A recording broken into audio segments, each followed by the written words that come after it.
سلام آقا. شیخ پری عمودی رفت نیویورک، افقی برگشت. گوجه رفت، روب برگشت. تنها رفت، آب لمبو برگشت.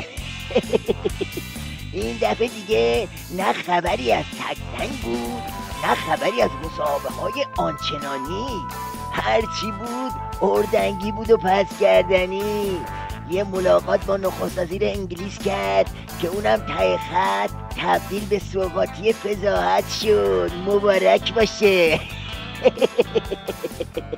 دیوید کامرون در سخنان خود در نشست مجمع عمومی سازمان ملل ایران را متهم به حمایت از تروریسم کرد. کامرون گفت ایران باید برنامه هسته‌ای و رفتار با مردمش را تغییر دهد. امروز من با رئیس جمهور روحانی دیدار و گفتگو کردم. ما اختلافات بسیار جدی داریم. مواضع ایران در خصوص مسائل مانند حمایت ایران از گروه‌های تروریستی، برنامه هسته‌ای اون، تعامل اون با مردم خود باید تغییر پیدا کنه.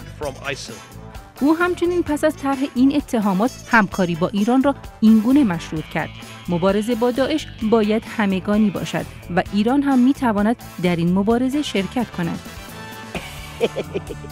اینم از خربزه پلاسیده اعتدال که قرار بود جیگر نظام و حال بیاره، اما تا اینجای کار همه رو به لغوه انداخته.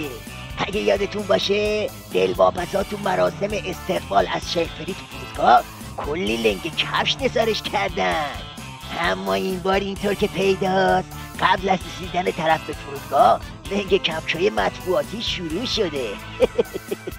انتظار این بود که آقای روحانی به اظهارات سخیف و اهانت‌های بیشرمانه نخست وزیر بی سر و پای جزیره انگلیس علیه کشورمان پاسخ دندان شکن و پشیمان کننده می‌دادند، ولی متاسفانه ایشان حق امانتی را که به عنوان رئیس جمهور اسلامی بر عهده داشتند به جای نیاورده و از کنار سخنان گستاخانه دیوید کامرون با بی‌تفاوتی غیرقابل توجیه که برای دولت تحقیرآمیز بود به سادگی عبور کردند.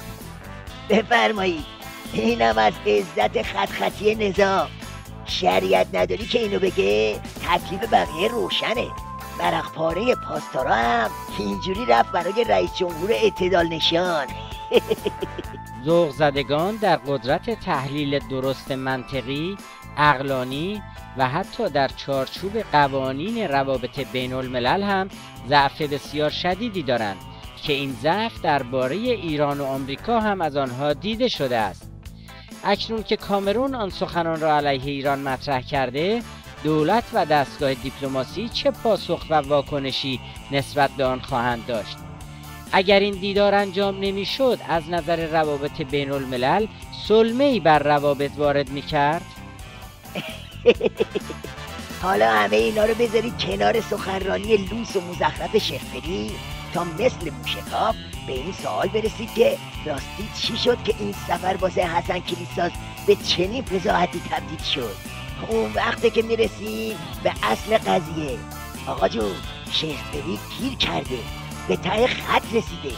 بنبستا از همه طرف داره به عبا و عمامه و سر و ریشش فشار میاره. خب تو چنین وضعیتی معلومه که سفر نیویورک زهر مارش میشه.